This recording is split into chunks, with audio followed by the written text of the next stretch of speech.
继续要来讲，有真侪机车族应该拢捌拄过。原本机车是停伫停车格，但是互别人刷出车格，因为安尼各方开红单。其实，若拄到即款的状况，拢会当来申诉。若是查证属实，当初刷动机车的人都爱来负责。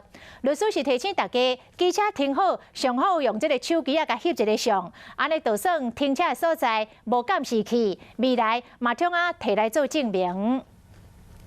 监视画面翕到巷仔内，奥多摆原本拢停好好伫架仔底，煞互其他的人来刷叮当。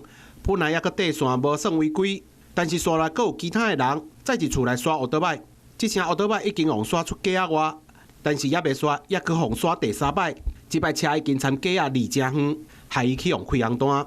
其实有袂少骑奥多摆的人拢有安尼经验，但是大多数的人拢是偏啊懵的准拄刷。 就停在那个线外面，最靠外面那边。就后来收到罚单，就是被移出去啦。你有去申诉吗？没有后来想想就被我爸骂一骂就算了。但是律师就提醒，其实唔免这么冤枉。只要能够举证，我们机车当时候是停在停车格内，例如说透过监视录影器等等画面来佐证，确实是可以撤销我们的罚单。移车的过程还导致我们的机车受到了损害，甚至可以对于这个移车者来提告刑事的毁损罪。 最后透过监视画面，这位车主的申诉有成功，红单嘛注销。不过律师嘛建议大家唔免惊麻烦，会当伫咧停车了后翕一张相，未来若是去用开单，嘛会当摕来做证据。